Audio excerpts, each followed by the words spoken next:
Clark! What? Clark, I gotta piss. How long are you gonna be in there? Oh, it hurts so bad, Beverly. I'm dying. Clark, goddamn. What is going on in... Oh!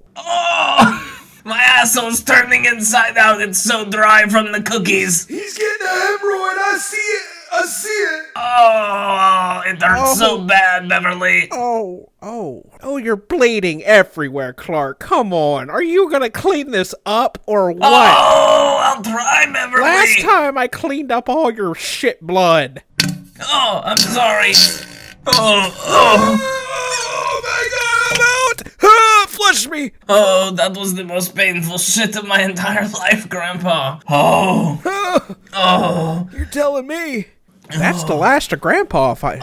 Pretty sure everybody shit him out already. Just you. Yeah, we kept track of everybody's feces over the last weeks. Oh. Yeah, let me check the chart here. Oh, yep, DG just got the second to last night. Oh, that's good. He was having a painful time, too. These cookies, they gave really bad constipation. Turns out ashes make you dry. Yeah, apparently, but thank God my intestines are still lubed from all the cheese and everything. I've never really been the same since. It's good for you, honestly, because Beverly, these cookies, while delicious and providing relief for a man in true agony. Wow, I mean, it gave just as much agony as it relieved for him. Not yet. Flush me. You're the last piece, Grandpa. I just want to make sure. Are you sure this is what you want? Because once I flush this, you're gone. I'm just a couple specks of ashes. Within feces. Yeah, well, I'm ready. Beverly, I love you. Clark, it's been a pleasure.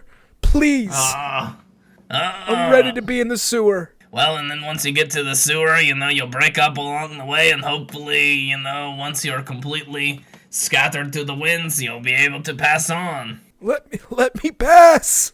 Beverly, you want to say anything? I'd like for you to wipe your ass first. It's so sore, Beverly. It's like an open wound. I need to, I know, but, what are you gonna do? Flush your shit down without the paper, then waste water doing it a second time with the paper? I guess you're right. Okay. Grandpa, I'm going to throw some wet, soppy toilet paper on top of you. It's even more bloody. I know. You really ripped me up coming out. Dry. Something to remember me by. Yeah, I don't know if I'll ever be the same again. I literally shit out my asshole. Oh. I shit out my asshole too. Oh, I'm looking at it. Yeah, you really did. That's prolapse if I've ever seen one. I know, it feels like at least 1 to 2 inches of asshole outside of my asshole. It's more than that. Seriously? Clark, it's about to be protruding from your ass cheeks. And if slightly more, it's kind of... Oh, you're... kind of soft and wet and gelatinous. If this were harder, I could probably fuck this. Oh, it hurts so bad, though, Beverly. Oh. Mind if I try? No. We need to get it put away. I need to get it put back inside me. Oh, well, I mean, I could try. No, we'll get Dr. Xavier. Oh! Let Dr. Xavier do it! He knows everything about assholes. Oh, it's not. It's just, I think more came out. Okay, Grandpa, we got to go see Dr. Xavier. Okay. Goodbye. Bye. I love you. I'll always remember you. Yeah. We're updating the wiki to say you died in this episode. Okay. So unless we hear otherwise, we're assuming you're dead. Yep. I'm dead. That's it. Bye, Grandpa. Bartholomew Hillbillies, everybody, pour one out. He's dead. MOATAIF honors Bartholomew, the Screaming Urn Archaeologist Hillbillies.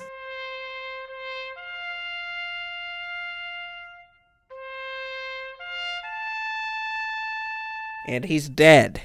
But he could come back at some point. I guess it's been done before, but he's gone for now. Just like Dimitri Alaskievich. After we get this ass cleaned up, we need to go sort out all of his personal effects. Well, clearly. What'd you think this episode was going to be on, Clark? Not address the thing that happened in the last episode? Well, I mean, once it starts out with me shitting out my asshole, it could go into a medical route, but I don't want to. We don't need to see Dr. Xavier on screen. We can do it in the transition. Right. Blah, blah, blah.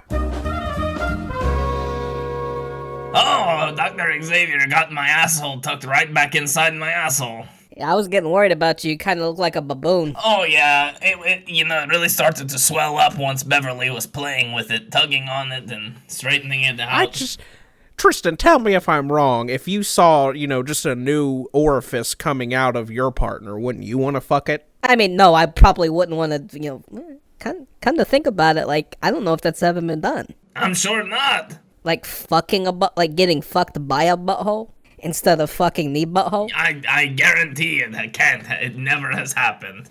Well, what the story didn't tell you is it did take you 3 days to get the operation done. You've really been putting it off, and you haven't been doing any of the personal affairs, anything. I know. And story picks up 3 days later. That's just how it goes. When you're in the coma, once they put you in the medically induced coma, I saw Shelly Ann while I was in the coma. Did you? Yeah, we came across each other in the comaverse. The comaverse, that's a thing. Oh, yeah. I didn't believe it until I was there, but yeah, I saw her. She's doing well. She's praying. She's loving. I gotta tell you, Cluck, I don't know if I believe you, because I think if that would have happened, the episode would have touched on it. Well, it's touching on it now. Oh.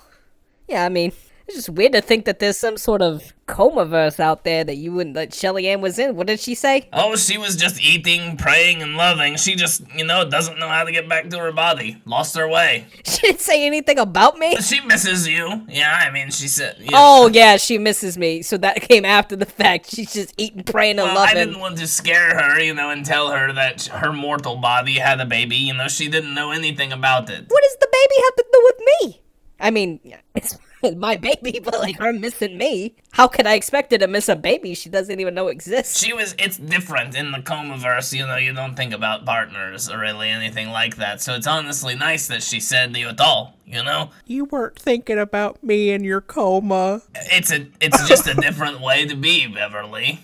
You weren't thinking about me. I was thinking about you that whole time. Okay. Sorry. Dr. Xavier had me put on the forceps or whatever that vice grip that put your asshole back in. And you were just out there looking at Shelly Ann eat, pray, and love, and I bet you were looking at her tits. No, He better not be looking at her tits. I wasn't looking at Shelly Ann's tits, alright? We just had a quick lunch. Got a little, hung out a little bit, and I tried to give her directions back to the body, but she, she's a woman. She doesn't understand directions. Oh, yeah. Yeah, it makes sense. But suffice it to say, she's okay. She's okay. Yeah. So, I guess, can we talk about what happened the other day? We kind of just been going about our business as if it didn't happen, but well, I mean, dude's dead. Yeah, I know. I just so far it's I don't even want to believe that it happened. I keep hoping that it was a prank and that any second he's going to come out of the vat of acid and say, "Oh no, it wasn't the vat of acid. It was, Why are you saying you hope that happens? Or you're because what? I'm just scared. I mean, we killed a man, we watched... We've killed plenty! You're right. And he was a bad guy. He was a horrible man who sex trafficked, and now we have his checkbook. Yes, it's, he definitely did us a favor by, right before he spawned that vat of acid that he was so keen on dipping Thumbelino in. I was sitting there in the panic room watching you guys. I couldn't believe it. I blinked my eyes 1 second, I look back.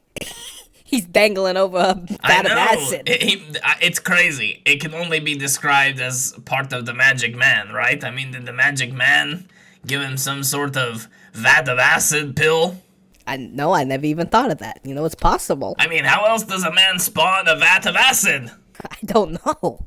I don't know. Maybe it was God or something. And I don't know what he was thinking, because he spawned the vat of acid, and then he started emptying out his pockets. He took the checkbook out, he took millions of dollars in cash out, a couple credit cards. Maybe he thought it was a swimming pool, and he just wanted to take a dip. Well, but he was pretty clear that it was a vat of acid because he told us so. He was going to kill our baby in it, and then... Well, I guess that would make him the first person to ever lie, Clark. Yeah. What is this, Ricky Gervais's The Invention of Lying? And he's Ricky Gervais? No, he is not any Ricky Gervais. No, he's not Ricky Gervais. Ricky Gervais, he was a good guy. May his soul rest in peace. Can't believe COVID got him. I know.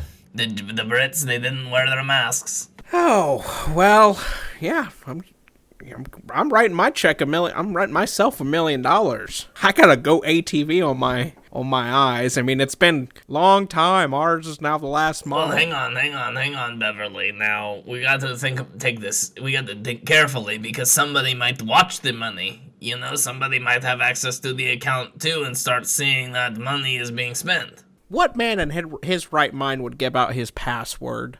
Really? Not me, that's for sure, not me. No, I always use the really strong password that the thing recommends. Like, right now my password is 3, lowercase x, uppercase q, uppercase x, uppercase f, lowercase I, underscore, 3, 4, uppercase 3. Beverly, why are you writing this down? Well, I'm always wanted to look at that porn collection he talks about. Oh, that's a good idea. Keep that down. Keep that written. Yeah, but, I mean, it's a really strong password, so I don't think anybody's ever gonna get it. No, I think you're right. I think you're right. Okay, well, maybe you're right, Beverly. Maybe nobody will see the money, but maybe we should do something, like, make it look real, you know? Make it look like some sort of purchase from us, you know? Go through and see. Only something that he would make? Is that what you're saying? Just make it look like it, yeah, like, What would he buy? Vodka? Well, I mean, he would buy a goat, a sex baby. He would buy... And we don't have to sell anything. Where would he even order that? Wayfair.com? No, I mean, we would just put in that he gave it to us. Like, we would put it in legit. Oh, in the memo. Yeah, like, we would put it legit, you know. Oh, I got an idea. Let's open up a new business account in, like, Switzerland or Russia or some shit and call it Sex Babies International. Okay, I like this idea. Make it one of those fucking shadow corporations. What do they call them? Shadow Corporation sounds right to me. Yeah, some shit where it's hard to trace the money back to us, but in reality, it's a shell corporation. That's it. Shell, the gas company, Yeah. Yes. No, well, that's not a bad idea. We could invest in gas and fuel. Because when I buy that new ATV, I'm going to need plenty. That's true, but hang on, you got to hold off on the ATV. Hold off on the ATV. Why would I have to hold off on that? Can I just use the funds in Goat Island for now, since we know we're going to have more coming in? I don't see why you could do that. I mean, you can definitely do that, yeah. I know the treasurer by name, so, well, you're all good. Oh, yeah, I'm basically queen bee of this bitch. I'm getting an ATV. I don't care if they can't eat yet. I want to drive.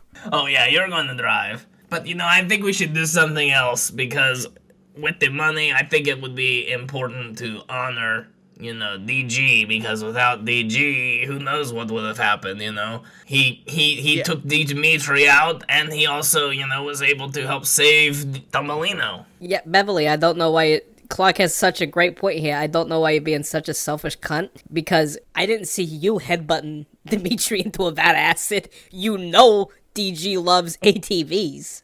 Why wouldn't you buy it for him? Suddenly, I'm the bad guy. When the bad guy this whole time is, you know what, Clark? Fuck you. Oh. And you know what, Tristan? Fuck you. Do this episode without me then, cunts. Wait, don't leave. Don't leave. See ya.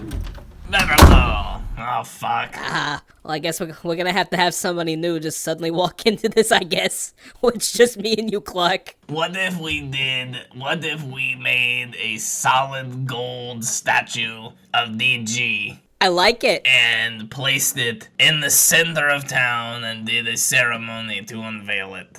I think that's a great idea, but we can't tell anybody, you know, it's solid gold. They're gonna just break it down so they can buy bread. So let's just tell them it's like painted gold. Well, everything's gonna start to get better around here now that we have unlimited access to Dimitri's billions of dollars with seemingly no... That's true, but we don't want to be like somebody, you know, who spends the entire fortune on just living large. I mean, we gotta... You're right. The statue will hold the vast majority of our wealth. Think about how much a fucking statue of DG is worth. Of solid gold. He is a big guy. Yeah, come on, let's do it. All right, let's get it commissioned. You wonder if the Bhagavita, the new Bhagavita, has probably got a good statue guy. Yeah, probably. We going to go to India? Is that what you're telling me? Maybe in the transition. Okay. Hi, I'm Nancy Sachs, and today I am here to present the National Award for... Can you turn up the teleprompter? The National Award for Heroic Ceremonies or some shit like that. We're honoring DG today. Come on up on the stage, everybody. Thank you for having us, Nancy. We're back. We're at downtown Goat Island, right here in the heart of the future of Goat Island. Hi, President Clark County. Fire it up! Ready to blow! Fire it up! Ready to blow! Thank you, everybody. Hey, Clark! Yes? Clark! What? Clark County! What? Hi. Hi. I'm hungry. This is so... come back up later, little boy. The soup kitchen will... I'm hungry. The grass craters don't open until Monday, alright? We have to grow the rules. Everybody eats Monday to Friday, and then the next Monday to Friday, it is closed. Got to regrow the grass. Until then, if you've got the extra money, you can go to Goat Island McDonald's now. Yeah, we gotta, at some point, when that's not DG's ceremony, we have to address this problem. Oh yeah, we're going to start passing out stimuluses now that we've got some Dimitri's money. Okay, stimuluses. Hello, everybody. I'm Tristan. I'm part of the Goat Council. Everybody's gonna get stimuluses soon. Thank you. Thank you. We're just getting this in. This is in honor of DG. It came from the DG trust fund that he left behind for us. Now, everybody, we're all here today because the island we came to know and love was under attack. And thanks to one man, we have successfully, and I mean successfully, defended it. And not only did we defend it, we came out more prosperous than we ever did. We're better than we ever were. Can I get a little more cheers here? Like, really? Clark, do you want to say a few words in honor of DG before we bring him up? Yes, what started out as a man who was a security guard at he was a dairy guy back on the farm at the nursery. And from there, I saw him and we became close friends, and he became my security guard, and from that day forward, history was forged.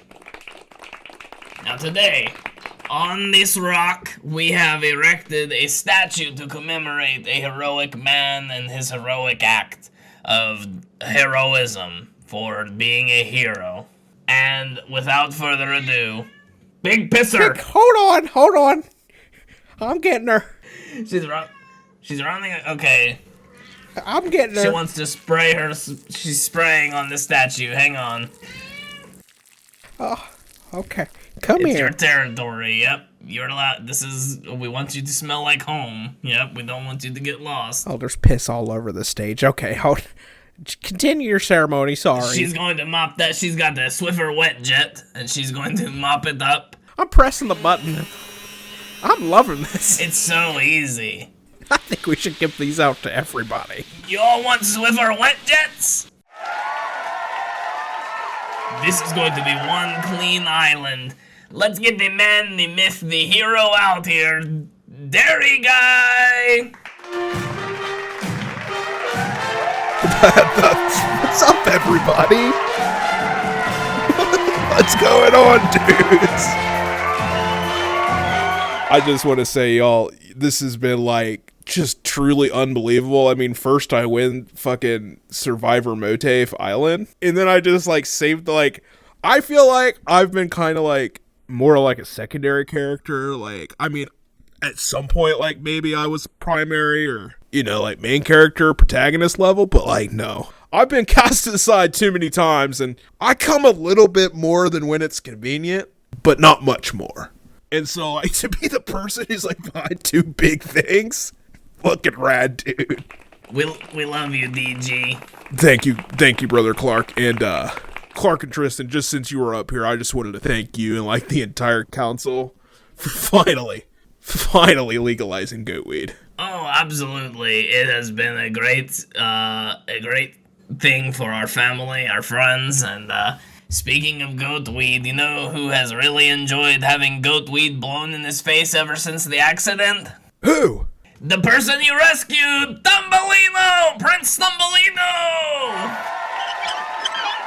Oh, what's up, little dude? Can I be his godfather, dude? Like, I'd save the boy's life. Of course, DG, of course. I would not want anybody else to be Thumbelino's godfather. But Carissa is his godmother, of course. We only had one wheelchair, so we've kind of set her on. That's okay, I guess. Like, I don't know why she would be a grandma, but, like, you know what? She probably was gonna kill it. Teach it some, like, ancient, like, AI advice. Well, we only had one wheelchair, and after Thumbelino's bottom half was burnt off in the acid, we just, we had to sit him on her lap. Why are you lying? You stitched him to me. We didn't have any other, we didn't have... I am some sort of Tusk, walrus-type creature now.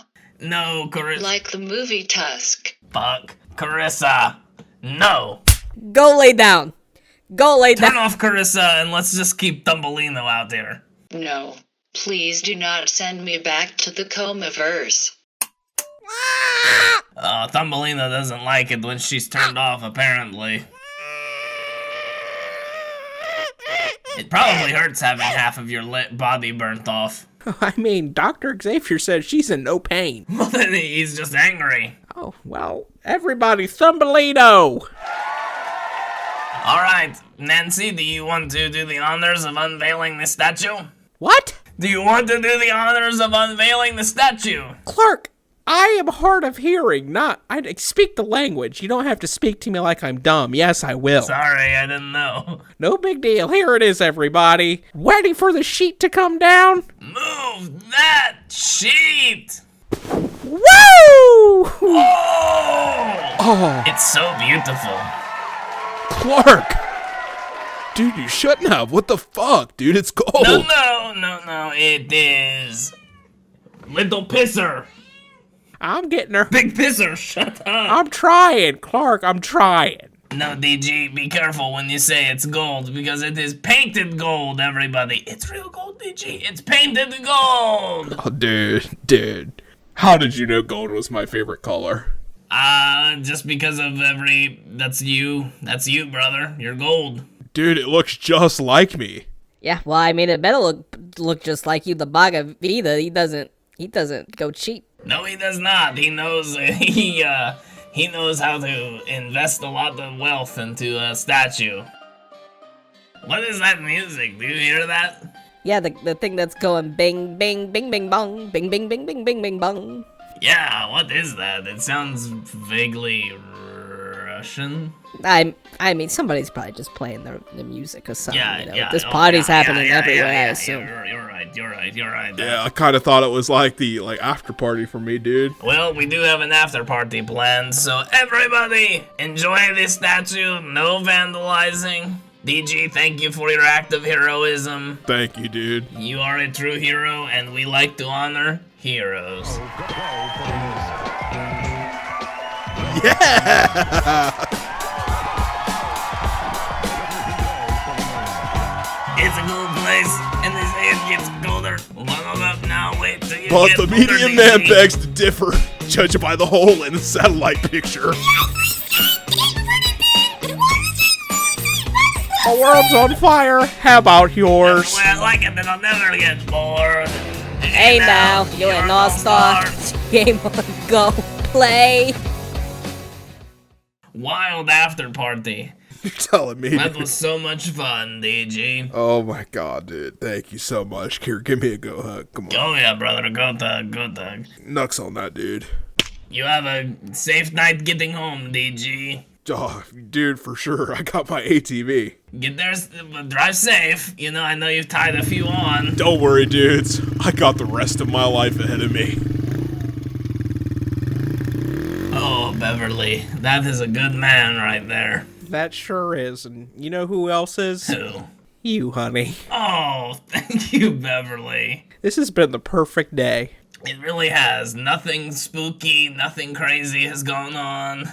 Just everything we had planned, and it went off without a hitch. You know, this is exactly what Grandpa would have wanted, us to live our life and just move on without him. Exactly, and who would have known that just maybe 30 minutes ago all that happened with us flushing Grandpa? Crazy 30 minutes. Time flies. That it does. That it does. Until next time. Stay moat. Hello and welcome to MOATAIF. I guess we're just switching things up a lot here. Apparently. I love it. Got really high before this episode, and I'm not ashamed to say it. No, gotta do it. Gotta do it. You know, it's my day off. I can do whatever the fuck I want. It's my day off. I'll get high if I want to. High if I want to. Is that a song? No. Oh, that sounded good. That's it's my party. I'll cry if I want to. Oh, I don't know that one. But then there's also, you know, of course, I'm so freaking bored. Nothing to do today. I guess I'll sit around and medicate. God, that song is cringe, but like It's I like so listening to it. cringe. I don't know why I like listening to it, but it's cringe. Why, oh why does God hate me? When all I want is to feel numb, but the medication's all gone. Oh why can't God fix me? It's so dramatic. When all I want is to get high and forget this so-called life. I think what's most cringe about that song is he's like, I am so freaking bored. Yeah, oh yeah. Why not just say fucking? I'm so freaking bored. Who could forget? Go home and get stoned. I don't know that one. That's the same band who made With the Lips of an... Oh, That'd be Ender. a perfect song for Grandpa. I I think we've already done it. We did already do it, you're right. Too bad he's fucking deceased. If it's not perfect, I'll perfect it till my heart explodes. Hush it out. And there's the classic that we've also done. Artie sang it in the musical, I think. Bottom of a Bottle. Do it for the drug! Yeah. I do it just to feel it. Like, you really strained yourself for that one. It's like perfect for Artie. Is that just a MOATAIF episode? Is that on YouTube? I think it got removed from YouTube, like, or made private because of the copyright. But yeah, it's on Spotify. Okay, I tried to listen to it recently on YouTube and I couldn't find it. Yeah, I think it got. I'm pretty sure it's blocked on there because of the amount of songs that we did. But they're all covers. They're all like, they could be parody. I know, but they Mr. Chewbacca says no. Mr. Chewbacca's. Yeah, do you remember that Ed Bassmaster video back in the day? Oh, that sounds so familiar. Mr. Chewbacca says no. Yeah, he's out on the Hollywood, the Walk of Fame. Oh, yeah. And he's like harassing a man dressed as Chewbacca. And he's like going up and trying to get an interview with Chewbacca, and he's like, the guy that's playing Chewbacca will only agree to the interview if he gives him a tip, and he's like, I want to ask Chewbacca's question, but Mr. Chewbacca, no, if that's right, he's at that point. He's trying to do the same thing to a man dressed as Michael Myers, and he's like, and then Chewbacca I want to have an interview with Michael's Meyer, but Mr. Chewbacca says no. And it's the delivery. Is that Ed Bassmaster? Yeah, oh yeah. He's funny, dude. Why did I forget about him? It is, he is a classic one. I think he had like a TV show at some point, and I think at that point, like... He like peaked. Yeah, it's like, I don't know. Like, how do you go back to YouTube after TV like that? I loved his character, Always Testy. Oh yeah, That's like the guy from like, the dumbass guy from Philly. I'm pretty sure that's how I discovered his videos. Is he the one that's always going like, psh? No, that's psh. Oh, Testy's gotcha. this guy who's like, he's just like, hey, he's like, hey, yo, let me get nappy. like walking to places, like, can I get nappy? He's ridiculous. He's like dumb as fuck. He does him so well.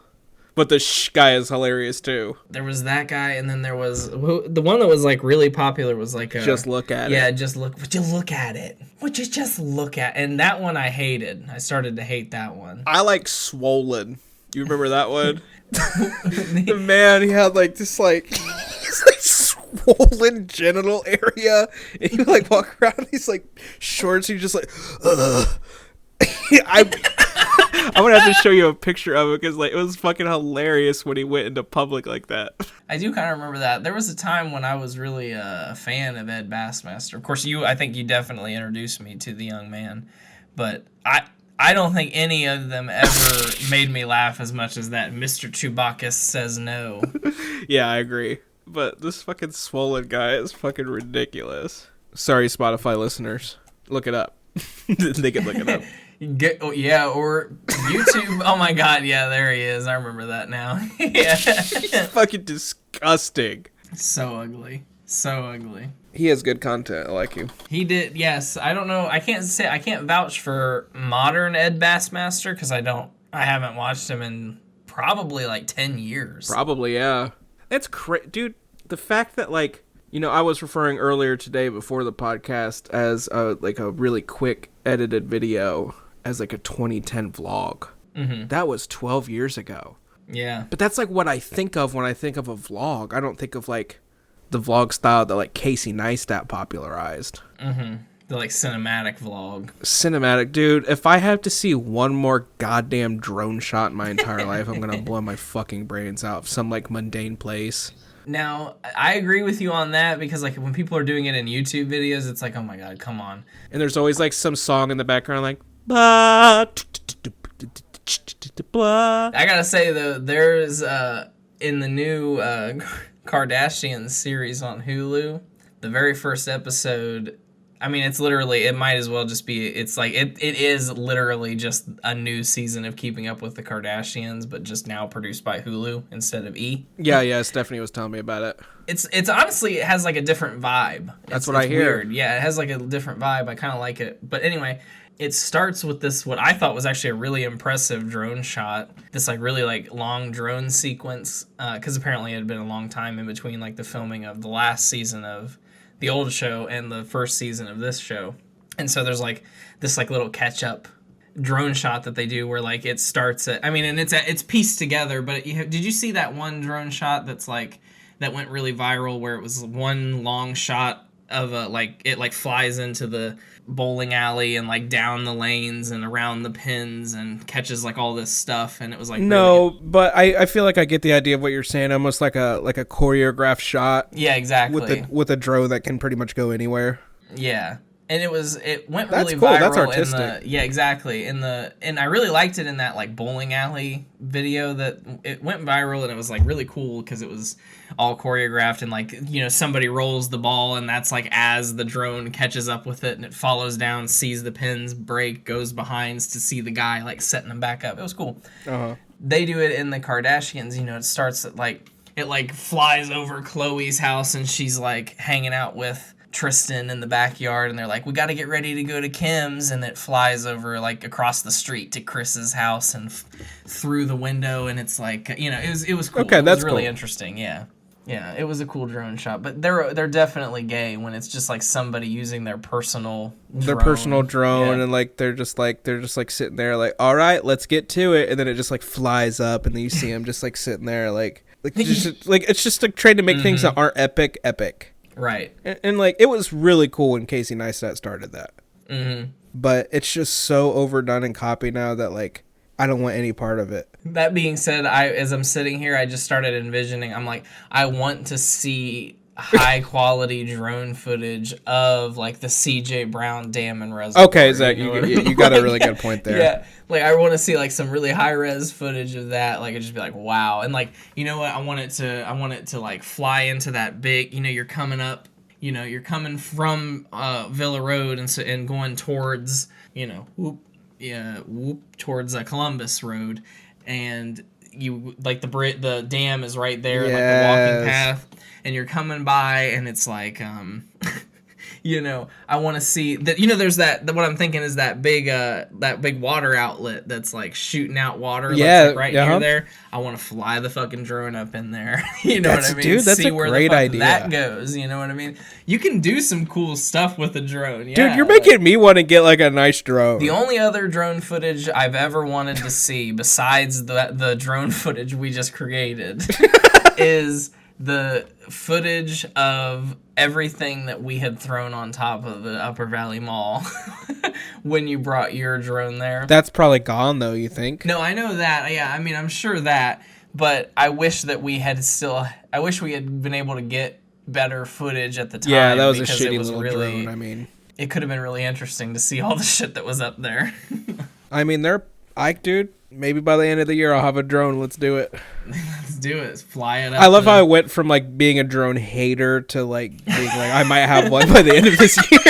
Yeah, you're right. We just by like a few examples and instantly you're like, I'm gonna have to buy one now. Yeah, but I don't want to like make it like it's just overdone, you know. And like Casey Neistat did a lot for vlogs. He really did.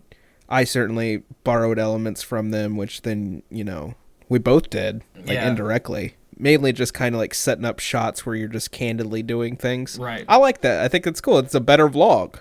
Yeah, I definitely prefer that to, you know, like, hey, what's up, you guys? Like, talking directly to the camera. Yeah.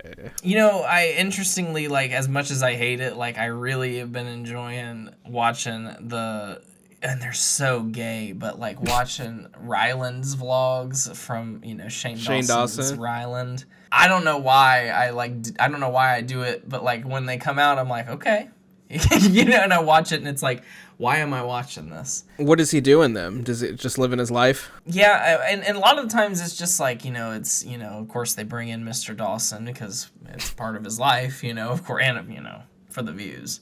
But, you know, he'll include his family, which, you know, they're nice people. They seem like they're nice folks, but you know, yeah, it's just like random shit that they do. Like, oh, we're going to get a fucking couch today. And they go to just a bunch of different couch stores. And along the way, they're like, oh, we're getting it's like the worst kind of content. But for some reason, here I am watching it. Well, I don't think I watch any vlogs now. Yeah. I'd like to. I mean, I'd like to see like somebody entertaining who like does shit I guess I want to do. Is that what it's like? Or you're just like kind of... I don't know. I think it's just because like it's kind of like the fact of like I have watched their other content, so I'm just like okay, it's like a different kind of content, but it's like still like more of that kind of you know what I mean? I don't know. Yeah, no.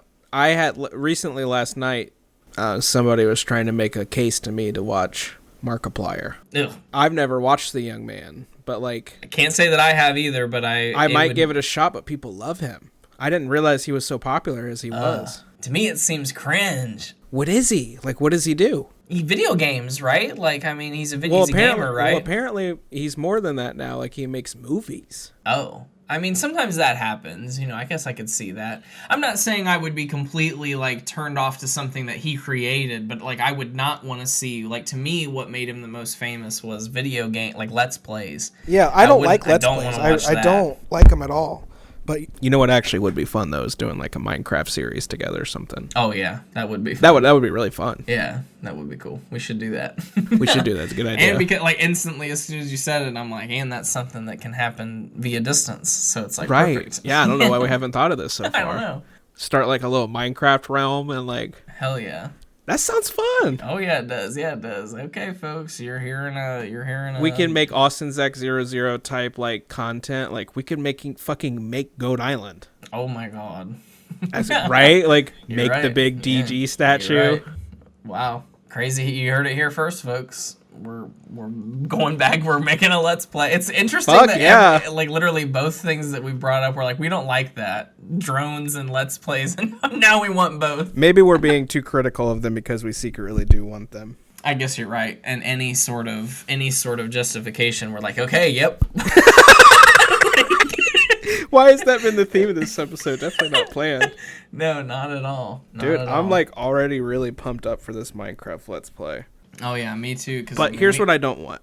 I don't want it to be unfinished in the sense that like so many Minecraft worlds get created and then abandoned.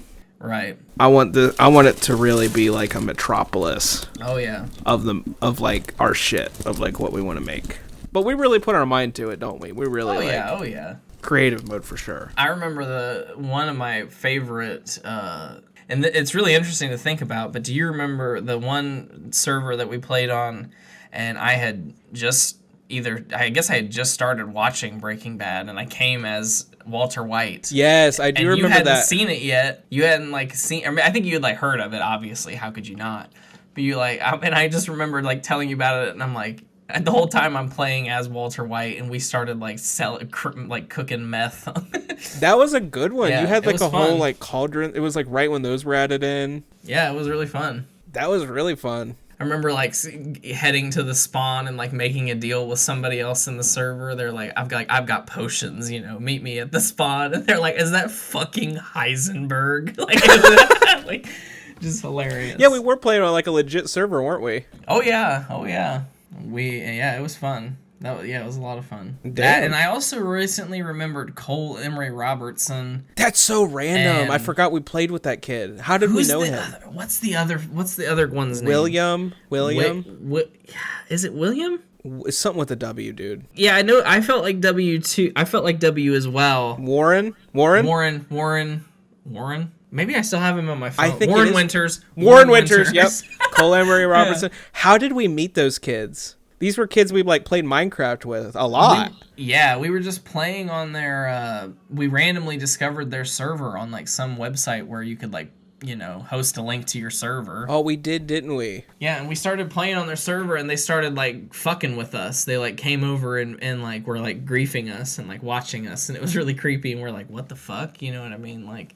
And then they're finally like, we started being like, we're gonna leave, like, fuck this server, fuck this, and I don't remember why, but then eventually they revealed themselves and like, we're not gonna, we're not gonna fuck with you anymore. And for whatever reason, you invited them. I mean, we were like talking about it, so I'm sure we both agreed. But for whatever reason, I probably did like just be like, you guys want to Skype? yeah, you literally were like, do you want to join our Skype call? And they did. That's so funny. And then we just started playing with them. Yeah, and then we had them on like Facebook, texted Yeah, oh, them. yeah. I'm pretty sure at some point you were trying to get in Warren Winter's pants. Oh yeah. Or maybe the whole time that you were just like always hit on them. And Yeah. we were all Yeah. teenagers, right? Oh weren't we? yeah. I know they were a little younger than us, but I don't think Yeah. it was like anything too bad. No, it was like I think we were like 15 and they were like 13 maybe. I guess. But then when you say that it's like 13. Yeah, but yeah, we were I don't know how their voices certainly hadn't dropped yet. No, for sure. And it was interesting cuz like they were from Texas, Were they? I think. I'm pretty sure. I'm almost positive that they were from Texas. So like randomly two, high schoolers from Ohio and two younger, maybe middle schoolers Oh no, I don't think they were. from Texas. Maybe like They were smart enough to make their own server. Oh yeah, and I mean, you got to give the younger kids credit, I want to say maybe we were like 16 and they were like 13, 14. I don't think it was like as bad as I don't think they were preteens. No, it was, and it couldn't have been any worse than hanging out with JT. You know what I mean? Not No, that I was think they bad, were but kinda like a JT they were like type. the same age. Yeah, Yeah, it wasn't anything creepy as far as I No. remember, but fucking hilarious that we played with them. so funny, and like multiple times, like we'd like get on Skype with them multiple times. Like, you want us to hang out on Skype? Yeah, I Warren think Winters. I really am just remembering you being very interested in Warren Winters. That's really coming back, like, because Cole Emery Robertson, he was more like chubby, I think, kind of like a chubby, kind of uglier kid. But Warren Winters, he was like kind of slim, kind of muscular. Yeah, kinda. he was, and he had like an alternative hairstyle, He like did. a Jordan Turner haircut, kind of. Yep. Not as long and ugly as Jordan Turner's hair, but What are them boys up to? I don't know. I don't know what them boys are up to. They must have deleted us on Facebook a long time ago or something. I guess, or like maybe we did. I kind of remember there was a time like where like something happened, but I don't remember what. Like when we were like, we hate Cole Emery Robertson. Oh, I found him. Lives in LaPorte, Texas. Oh my god, dude. What? Let me share my screen here. Look at this young man. Cole Emery Robertson. Who would have? Cole? Is this him? I guess. That's him! Yep, that's Cole Emery Robertson. That's for him! Sure. Yep, that's Cole Emery Robertson. Damn, Cole. I can't believe that's Cole Emery Robertson. Did you read that? You're sending him a Facebook request as your... I want to reach out and be like, hey, do you remember playing Skype with me and my friend? I would hope they do. Now, I don't know. I tried to look up Warren Winters just now, too, and I didn't see him. Houston, Texas. Maybe look in Cole Emery Robertson's friends. That's and a good see idea. If you can see Warren Winters, but maybe they had a falling out. I'm going to message him and say, Cole, you may not remember me. Well, especially under the name of your Facebook account. Rose, you're going to get this shit sprayed out of you. He's not here. Text him. Text him. Let me see if they're still in my contacts after all these years. I know they're not mine. Let me see. Cole Emery Robertson. There he is. And let me see. Warren Winters. Nope, I don't still have Warren Winters. The only Warren I have is Luke Warren, and even he doesn't speak to me. I don't think it's anything bad. No, well, no, I mean, it's interesting, though, that Luke Warren runs a semi-successful Instagram meme page. I know, that is weird. What's his name? Big Luke the Freak? Yeah. Check out our friend Luke Warren's fucking meme page. It's very successful. I mean, he has tens of thousands at least, I think. I think so. I really wonder what he's up to ever since we knew him. Like, I wonder if he still likes politics. I don't know. He never really posts about it. I remember, though, he did share one time, like, his I voted sticker, with some sort of meme over it in his Instagram story. So he definitely is still a part of the process. Speaking of which, just while we're in the I voted in the this primary, so everybody, especially now that the Supreme Court has essentially turned over Roe v. Wade, y'all should go vote. Have they essentially done it already? Oh yeah, I mean, well, they haven't done it. They haven't officially done it, but they released their intention to. Yeah. Yeah, they leaked their intention to. So I mean, it's all but done. I mean, but that's exactly what we were all worried about. Like, that's what I cried about when Donald Trump was elected, that, and I mean, so many other things, but instantly I'm like, Roe v. Wade, gone, gay it's marriage, really heartbreaking. Gone. And here we are, and here it's happened. One way you can do it, even though it's cringe, is to go vote. I voted the other day early, and all it took was literally, as soon as I got done working my event at the Savannah Civic Center, I walked downstairs, and in the same building, I was able to vote. I did not vote the other day. Well, it's a primary election, give and take. Everybody should vote in every election, but as long as you vote in a general election, I think you get your civic point for the year. Yeah. A primary is sort of above and beyond. Everybody should vote in every election, but the primary is sort of above and beyond. Yeah, and I don't know. I didn't even know about it to the day of, and I'm like, okay, well. Yeah, it's not. I mean, honest to God, especially, and it's unfortunate that the situation in Ohio is such that, honestly, I don't think any Democrat has any chance there, any statewide Democrat. I mean, especially, I agree. For whatever reason, when my mom sent, at the beginning of the year, I had my mom fill out her, absentee requests for all the elections this year, which obviously is only 2. But so when her primary ballot came in, she's like, who should I vote for? Because I am not voting for Nan Whaley. I don't know what she has against Nan Whaley, but that's... Fuck? I've never heard anything bad about her. Right. Too progressive? I don't know, but in November, when the time comes, she's probably going to vote for Mike DeWine, and there's nothing I can do about it, Ick. Fucking Abigail was talking to their new CEO the other day, and apparently he's friends with Mike DeWine. Yeah, that's what I was thinking. I mean, give credit where credit's due. He was one of the better governors. If you had to have a Republican governor in the last few years, he was one of the better ones. Yeah, but he's all on board for the abortion ban. You just don't want that. We don't want that. But Ohio wants that. Yeah, I don't, and so with these random things, with people, with my mom, who is for all intents and purposes a Democrat, at least votes Democrat, she's not going to vote for Nan Whaley, and if she's not going to vote for Nan Whaley, then there's no way Nan Whaley's going to win, you know what I mean? So it's... Yeah, because your mom is representative of a lot of people in Ohio. Yeah. More progressive person in Ohio. It's just weird to see Ohio go red like this. It is, and at the same time, there's a fighting chance for Democrats in Georgia. You know what I mean? Yeah, what's and happening? it's weird. It's weird, and a lot of it's due to Stacey Abrams, who I saw the other day at work, which was weird. Yeah, it's fucking random. I don't think I didn't get starstruck in any way. Like I'm not. I mean, I voted for Stacey Abrams the other day because she's the only Democrat running for governor. But I'm not like a huge, but there she was. I'm like, oh wow, that's failed gubernatorial candidate turned voter registration superstar Stacey Abrams. I mean, there she is. But I didn't get to I wouldn't have said anything to her anyway. But I watched her speech later that day, and she's like, because she, of course, while she's in Savannah, she's gonna campaign, and she's like, I know that Atlanta and coastal Georgia are different, and I'm like, okay, what?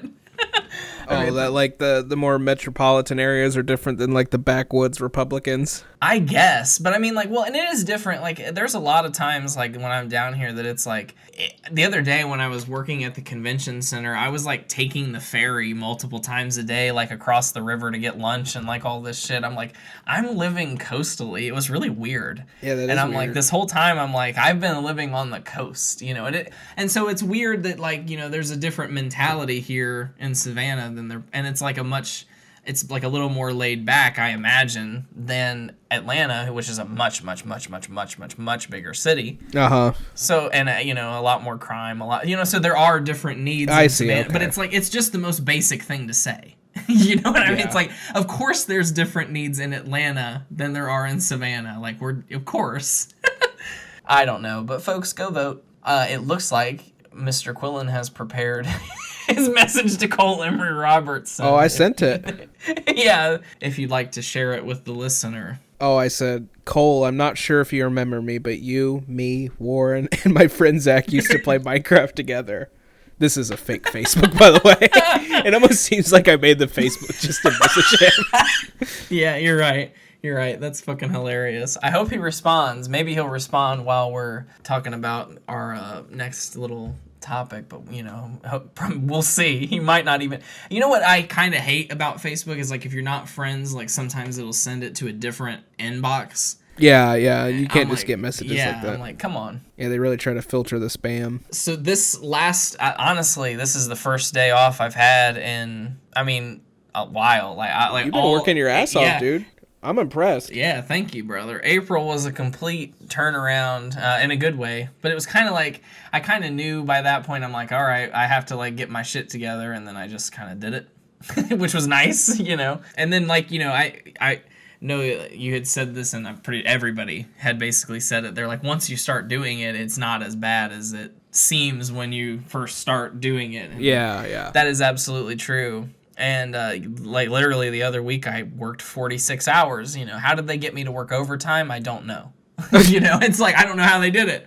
It just randomly all of a sudden I was working 46 hours. And so it's nice. I'm glad. And so finally this weekend came, and there were opportunities to work this weekend, but I briefly mentioned it last week. But I was asked to be in a short film. Now, a few episodes ago, I had talked about my time in Veronica's room, which was, yes, a terrible, terrible experience. But I mentioned at the time, I was I want to block almost everybody on Facebook, but I'm I'm not going to block, Jackie, because, she might have something, something for me to be a part of. It already paid off, and not in Did you block everybody else? I unfollowed everybody else, but stayed their friends, so that way, if I ran into them in public, it wouldn't be awkward. Which was really good, by the way, because I ran into Jessie when I went to see that terrible Titanic play. She was there, and she came up, and she's like, "Hey!" I'm oh my god, fucking kill me. Kill me. Oh my god. We should go hiking! I'm yeah, we should. We should go hiking. Not. Fuck no. So anyway, Jackie messaged me, and she's a few weeks ago, and she's this might be a weird question, which I don't know why, but would you want to be in my short film about puppeteers who teach sex education? And I'm that's not a weird question at all.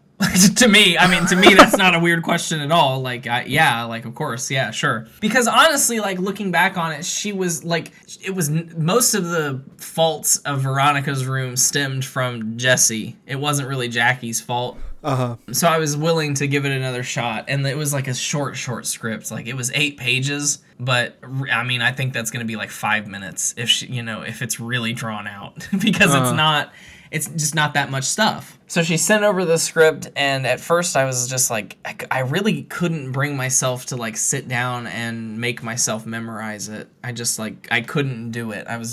It was all so simple that when I, like, read it, I'm like, I don't need to memorize this because it's so simple. Mm-hmm. If that makes sense. So, like, I couldn't bring myself to do it for the longest time.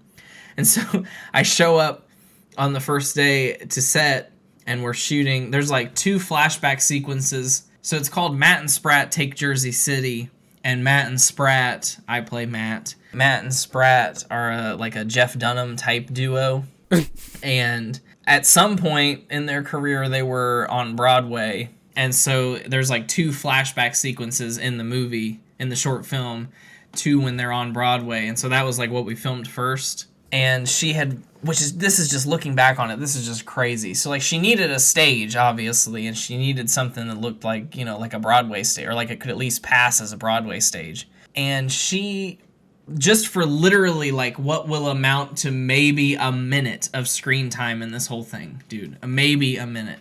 Maybe. I mean, maybe a minute of screen time. And she went, and I don't know how she came across the location, but she rented for $500 for the whole day. She rented a theater at the Jewish Education Alliance.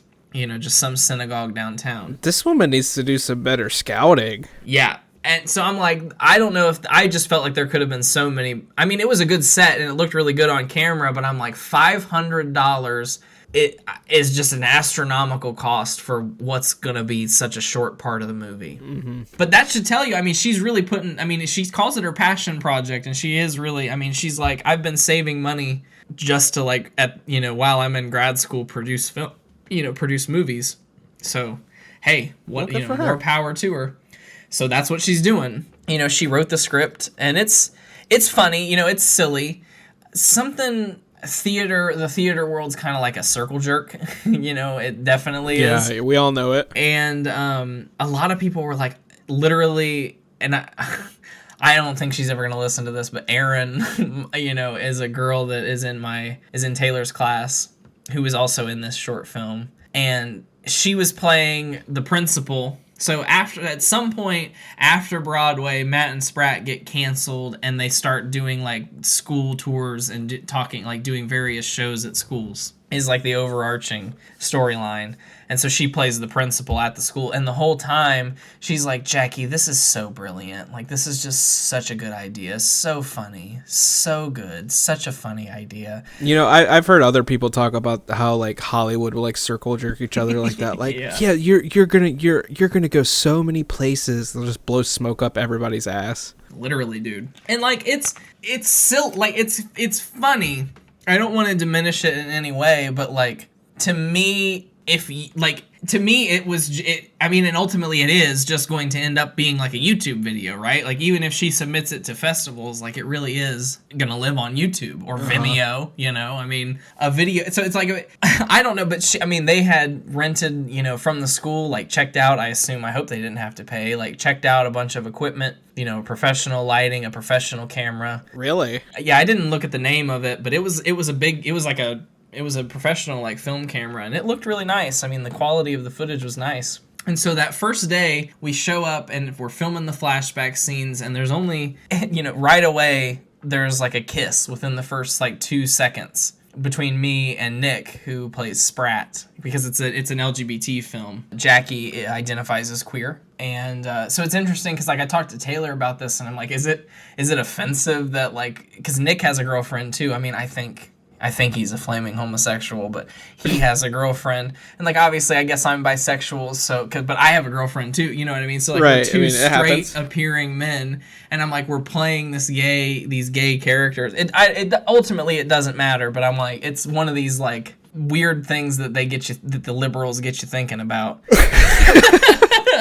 So instantly, it was weird because, like, you know, I've always heard, like, well, you know, when you're acting, it just, like, it's a different kind of thing. Like, because I was kind of nervous about it in the sense, like, I haven't kissed that many people, you know. I kissed Jessica Flippo, was my first kiss ever on stage in my favorite year.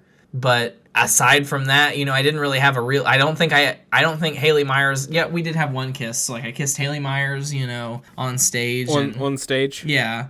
And I didn't have to kiss Emily Stringer. Good, luckily.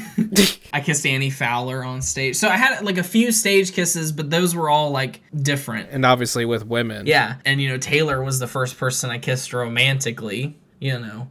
And so this was really, like, I was just a little nervous. Not any more than any, but I was just kind of like, oh, this is going to be weird. So Jackie's directing, and she's like, so then you're going to, like, come to the center of the stage, and then, like, you know, you're bowing to the audience, and then they want you to kiss, so you just, like, look at each other and do a quick kiss. We did it, like, 16, 17 times, you know, in different takes, and, dude, nothing. You didn't feel anything? Nothing. It was literally, I mean, just like what they say, like, when you're acting, it was nothing. And it was weird because it's like, I guess I've always thought that, but, like, back in high school, you know, of course I had a crush on Jessica Flippo.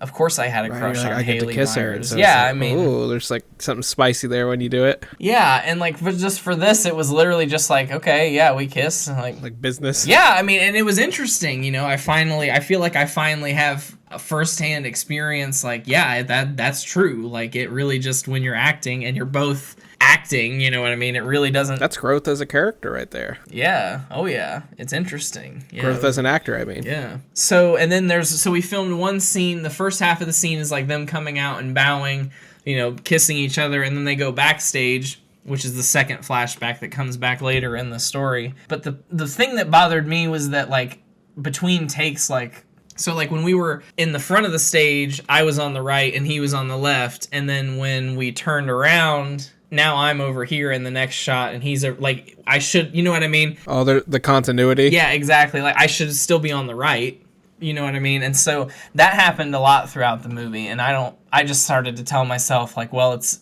absurd. You know what I mean? Well, they can like, all she would have to do is, like, mirror the footage. Yeah, and maybe that's what she'll end up doing, but, I mean, even the things where, like, there would be different times, like, for certain for different scenes, there would be different needs for, like, on one scene I would have the puppet on my left hand, and then in the next scene, because of blocking, it would be on my right hand. And I'm like, to me, that doesn't work for me. You know what I mean? I'm like, what? But whatever.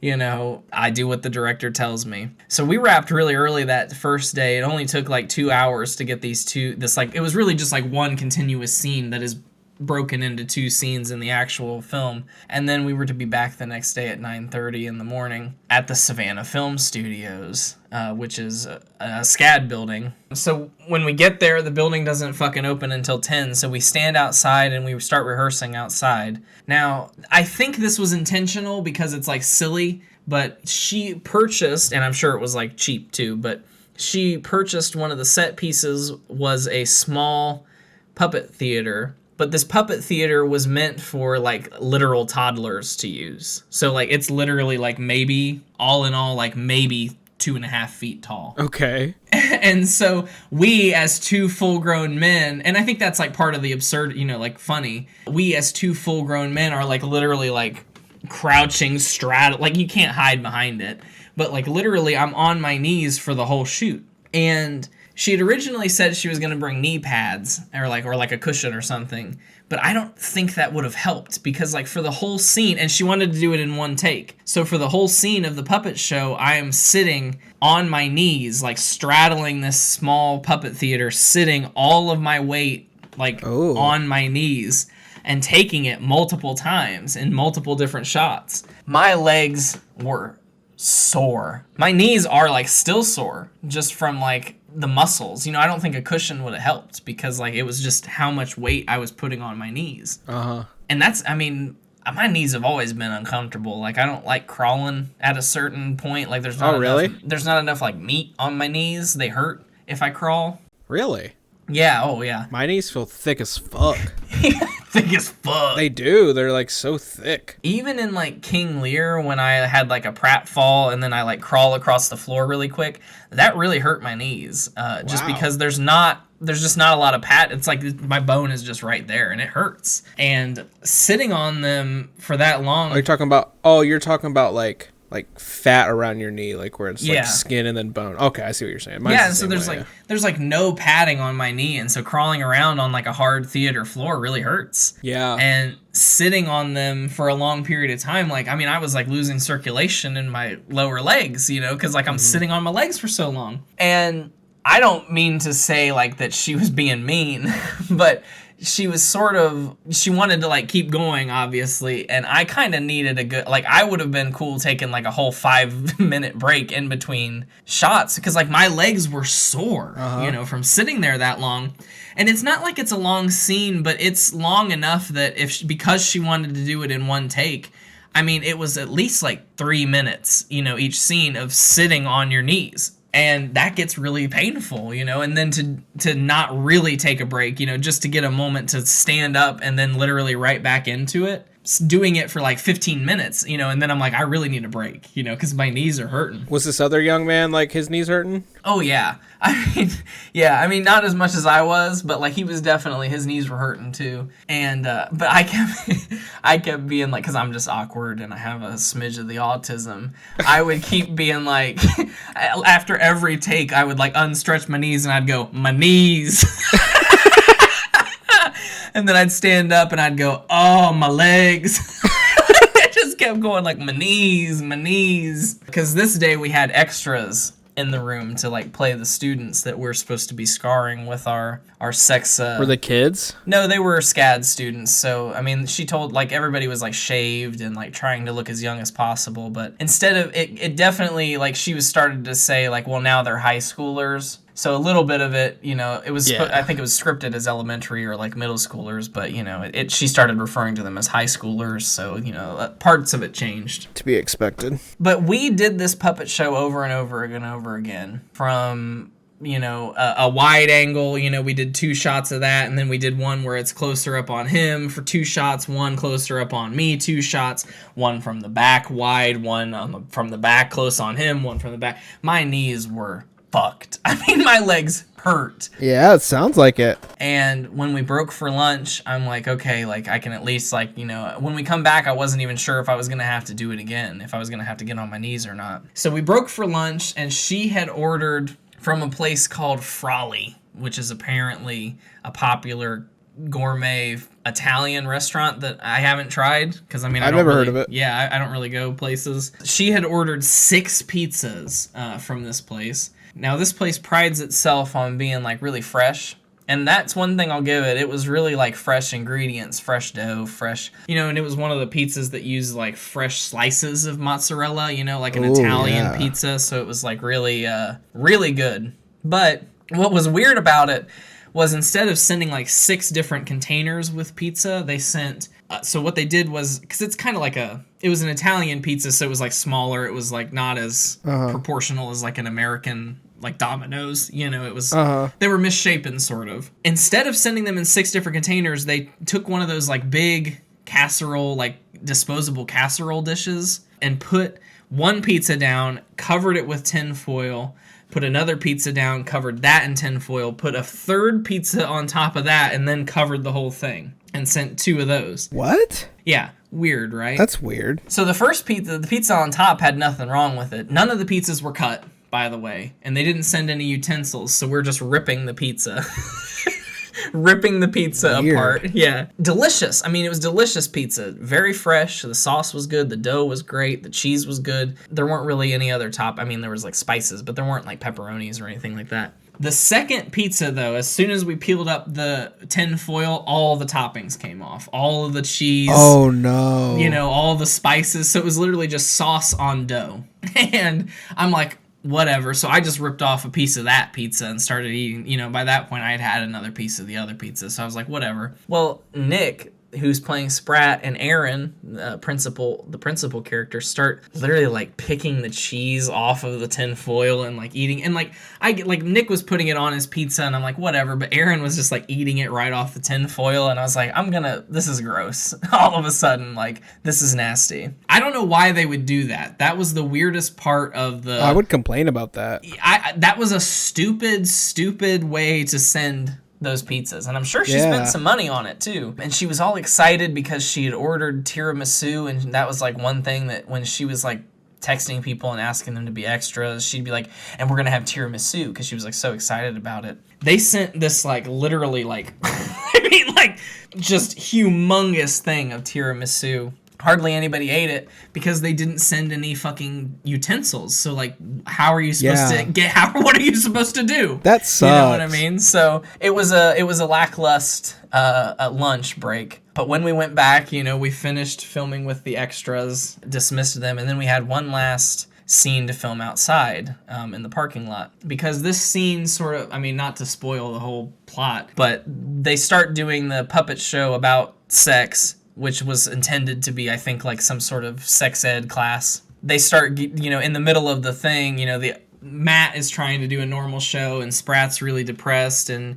they're like bickering back and forth, and then eventually like they bring out a penis puppet and like start having like puppet sex and like kissing each other, and then obviously that's inappropriate for a school, so the principal comes over and closes the curtain, and that's when everybody we start dismissing the extras and everything. Now at this point, it's important to mention that I had brought earlier in the day Pops Stephanopoulos out of my closet. As many as you may or may not know, of course, the original Pops puppet was lost, but Hannah and Nicholas at like, I think our third and final Friendsmas video, they gave me a replica of Pops, like the modern day equivalent of Pops, but slightly smaller. A hand-sized puppet. He's the exact same size as the Matt and Spratt puppets. And so in the play, I'm like thinking like, okay, like, we're here to do a longer show than what we get to do.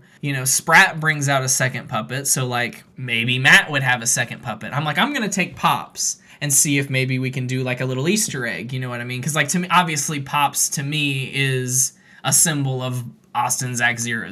He's a part of Austin Zach 00 history. So to me, I thought it would be a smart Easter egg, like just my way of like showing like a little Easter egg about my content too, and it ties in perfectly with like, I've always been interested in puppets to a certain extent, and it just seemed like a perfect idea, I instantly felt cringe about it. I kept asking Taylor, I'm like, are you sure? I'm like, are you sure I should take this? I just how I am. I second guess myself sometimes. And I started to feel really cringe about it. When I got there in the morning and I brought it up, she thought it was she was like, oh yeah, that's hilarious. Like, I love that. Everybody laughed when I was like, this is Pops. They're like, that's hilarious. They're like, it's funny. So she's like, okay, yeah, perfect. What we're going to do is we'll put it in the puppet theater on the shelf. I'm like, that's perfect, and that's when I texted you guys, and I'm like, Pop's cameo is confirmed, and I was like so excited about it, I'm like, this is fucking awesome, I was like, this is gonna be cool. So the whole day I didn't, now to be fair, I didn't get to like really see any of the footage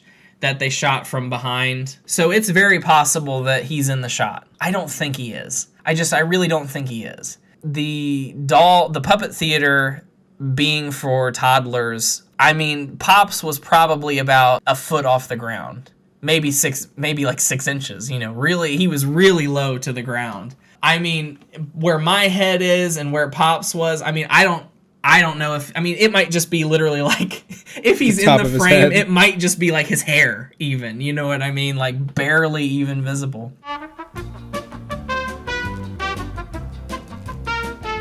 Do we know when this is going to be available? Not officially, but of course, when it is available, I'll link it down below and, of course, send it to you to watch. I assume soon. I'm thinking a few months. I think maybe months, but I'm thinking even sooner than that, because I feel like even though it's her passion project and she wrote it like a year ago, I think she is planning to turn it in for an assignment. Oh, okay. So I think it might be done sooner than than we expect. But yeah, maybe a few months at most. Okay, that's gonna be a good payoff. Yeah, eventually I'll link it down below, and I'm excited to see if we see Pops in it. But you know, I had a strong feeling that we didn't, so I'm like, how else can I get Pops into this thing? You know what I mean? By this point, I'm like, I brought him here. I've got to get him in this movie. I've already told his fans, you know, he's gonna have his first acting role in fucking years. He's coming back. So the last scene that we were shooting, in the last scene in the movie, is them outside getting reamed by the principal, you know.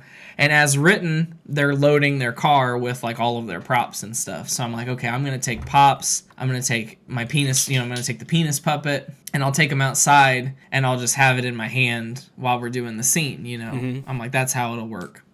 So as we're still inside, I pick it up and I'm like, you know, whatever. And Jackie comes over and she's explaining a shot to the person who's running the camera. And she's like, let me see Pops real quick. And she takes him and she like puts it on and she like starts showing him. She's like, so I want the camera to like be like this, you know, and then not specifically on Pops, but she's like, that was just because the other one was on my hand.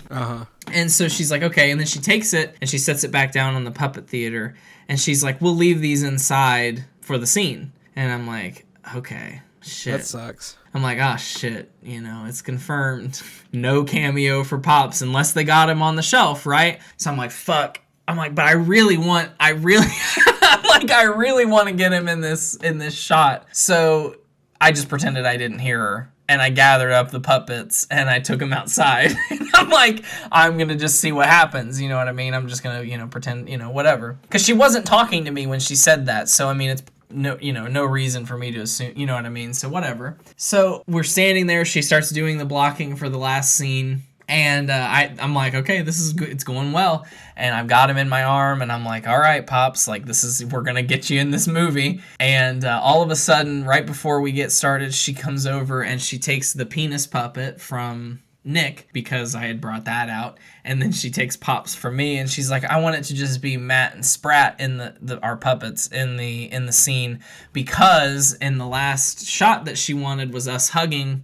And she wanted our arms to be open so that, like, when we hugged, my puppet would be on his shoulder and his puppet would be on my shoulder, and she could, like, get a cute shot of it or whatever. So she literally took Pops out of my hand and walked him out of frame and put him on the floor. And I'm like, that sucks. That's when I accepted. I'm like, okay, he didn't get his cameo. Well, I mean, he could be in, like, one of the wide shots. He could end up, you know, he might have gotten a little Easter egg. It'll make me really excited if he is there. But, you know, we'll see. We filmed that last scene outside, and it was really annoying because, of course, it's hot. When we first went outside, the first couple shots, I was literally, like, squinting and, like, I couldn't keep my eyes open because it was so bright. And it was especially annoying because we had to keep waiting. He'd be like, hold for cloud. And we'd just wait because a cloud would come over and obviously block the sun. And then we're like waiting for a fucking cloud to pass by. I'm like, that's annoying. Please kill me. And at this point, like, you know, I had gotten there at 9 a.m. We didn't really get started until 10:30 or so. And, you know, my puppet didn't make it into the movie. And I really started to, I'm outside. I'm like, get me the fuck out of here. So the last scene, I really kind of phoned it in. I did what I could, but I was just like, I'm ready to get out of here. So once we got done with everything, I, you know, helped load the car up a little bit. And then once Jackie took off, I'm like, fuck, I am out of here. And I came home and I enjoyed the rest of my day. Damn.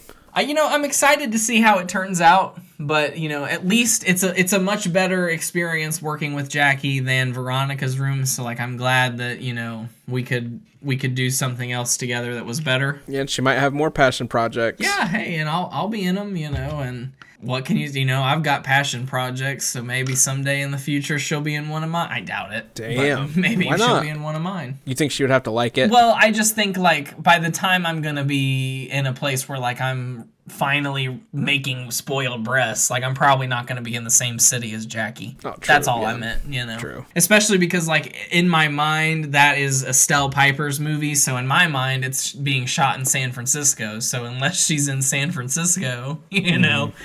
That's true. But certainly, folks, check back. You know, obviously, I'm sure I'll mention it again when it does come out, but check back here if you're interested in ever taking a look at the Matt and Spratt short film coming soon to a YouTube near you, maybe Vimeo.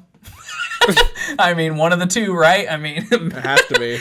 she said she might submit it to some festivals, so that would be interesting. She's won a couple awards at some random festivals for a short film she made called The Really Rude Stink Bug. She won like best LGBT short. Yeah, I mean, LGBT I don't really short. either. Yeah, What? she likes writing LGBT shorts. What can you say? Hey, Matt and Spratt's an LGBT short, so maybe y'all win like best gay actor. That'd be cool. It would be. What can you say? But I'll certainly keep y'all updated, and obviously I'll send you the link when it comes out. Cool. And we'll see if Pop Stephanopoulos makes a cameo. I'm hoping so. That'd be I cool. really hope he does. I really hope even if he's just barely in frame, it'll make me at least feel like I'm not retarded for bringing him, because after he didn't make it in the shot, I'm like, ugh, I felt even more cringe for bringing him. I don't think it's cringe at all. Yeah, I mean, I told the whole time, I'm like, well, it's just set dressing. If it makes it, it makes it. If it doesn't, it doesn't. I didn't like explain like this is an icon of my film, my films. Well, you set yourself up for that one, and Pops. Yep, I blew it for us, Pops. I blew it. May he rest he's back in the closet. She let me keep the Matt puppet, so Matt, now I have in my closet, randomly I have my Eddie Stephanopoulos puppet, who's, obviously full-sized, and then a mini Pops sitting in his lap, and a mini, same size as Pops, Matt puppet sitting in his lap. Damn. You'll have to send me the Matt one. I'm curious to see what it looks like. Oh yeah, I will, for sure. It's a generic, it's a weird little puppet, but it definitely looks like it's made by the same people who made Pops. Like they look a lot alike. Until next time, folks, when the movie comes out, we'll be watching it, but until then, stay moat. Stay out. Ella le gusta la gasolina.